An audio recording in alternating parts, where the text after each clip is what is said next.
Assalamualaikum warahmatullahi wabarakatuh. Perkenalkan, nama saya Siti Najriyatul Munawwarah Pratnya Paramita dengan NIM 8605763669. Pada kesempatan kali ini saya akan mempresentasikan materi mengenai hubungan timbal balik antara filsafat ilmu dan pendidikan. Pendidikan bukan sekedar proses belajar mengajar di kelas, dan filsafat ilmu bukan sekedar teori yang jauh dari kenyataan. Keduanya memiliki hubungan simbiosis yang sangat erat. Filsafat memberikan arah dan landasan, sementara pendidikan memberikan wujud nyata dari pemikiran filosofis tersebut.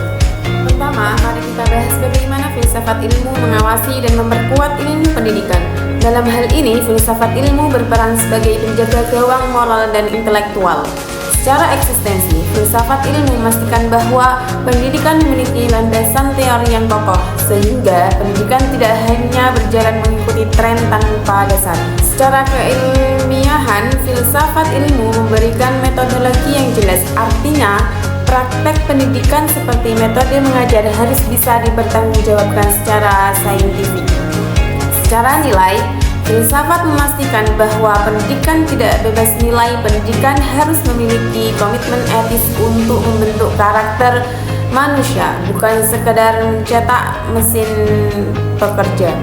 Untuk membedah persoalan pendidikan secara mendalam, kita menggunakan filsafat ilmu sebagai pisau analisis melalui 3 pilar utamanya.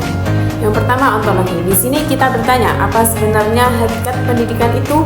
Apakah pendidikan hanya untuk transfer pengetahuan atau untuk memanusiakan manusia secara utuh? Epistemologi, kita bertanya bagaimana cara ilmu itu didapat? Apakah melalui ceramah satu arah atau melalui penemuan mandiri oleh siswa? Ini berbicara tentang metode dan kurikulum. Aksiologi, kita bertanya untuk apa ilmu itu digunakan, apa tujuan akhir dari pendidikan kita, apakah untuk kemajuan ekonomi semata atau untuk kemaslahatan kemanusiaan. Sebagai contoh konkret, mari kita lihat penerapan kurikulum merdeka. Secara epistemologi, kurikulum ini mengedepankan proses belajar yang aktif dan kontekstual. Secara aksiologi, tujuannya sangat jelas, membentuk profil pelajar Pancasila yang berakhlak mulia dan mandiri. Di sini kita melihat bagaimana filsafat ilmu bekerja langsung di dalam kebijakan pendidikan kita.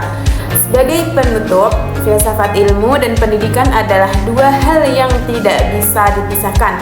Pendidikan yang tanpa filsafat akan kehilangan arah, sedangkan filsafat tanpa praktik pendidikan akan menjadi sia-sia. Demikian presentasi dari saya, semoga bermanfaat. Terima kasih. Wassalamualaikum warahmatullahi wabarakatuh.